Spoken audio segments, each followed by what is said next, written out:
आज भारत का तिरंगा आजाद आसमान में लहराता है, लेकिन एक वक्त था जब इस आजादी को पाने के लिए किसी ने अपने घर छोड़ा, किसी ने अपने सपने छोड़े और किसी ने अपनी जिंदगी त्याग दी, खून पसीना बहा दिया।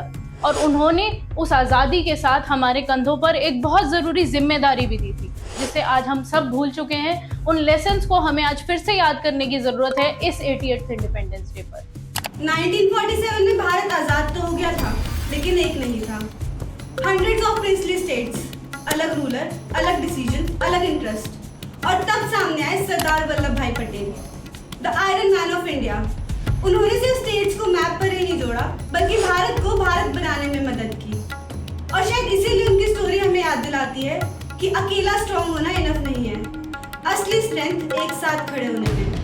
लैंग्वेज अलग हो सकती है, ओपिनियंस अलग हो सकते हैं, रिलीजन अलग हो सकता है, लेकिन देश एक है। जब बहुत सारे लोग ब्रिटिश राज को पॉलिटिकल नजरिए से देख रहे थे, तब दादा भाई नेहरू जी ने एक बहुत इंपॉर्टेंट सवाल पूछा, हमारे देश की वेल्थ आखिर जा कहाँ रही है।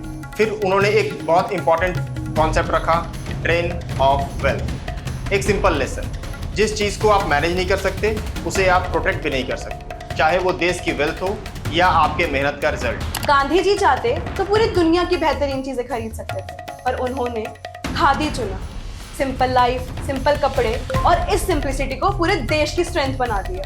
और आज हम लोग क्या कर रहे हैं? ऐसे कई ऑफर के चक्कर में हम बेफालतू खर्चा करते हैं, जैसे buy one get two free, freedom से और ना जाने ऐसे कितने ऑफर्स। गांधी जी ने हमें सस्टेनेबल रहना सिखाया और हम लोग फास्ट फैशन फॉलो कर रहे हैं। 79 साल, करोड़ ऑफ इंडियंस की मेहनत, स्ट्रगल और एम्बिशन, और आज इंडिया दुनिया की one of the largest economies बन चुका है। लेकिन प्रोग्रेस सिर्फ जीडीपी के नंबर से डिफाइन नहीं होती।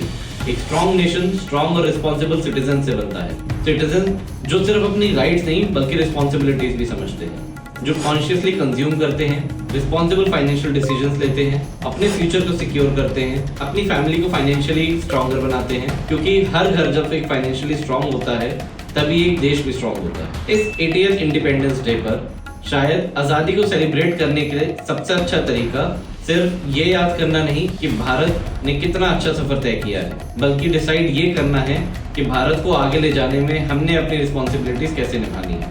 आज़ादी उन्होंने हमें दिलाई थी, अब एक स्ट्रॉन्गर इंडिया बनाना हमारी जिम्मेदारी है। जय हिंद, जय भारत।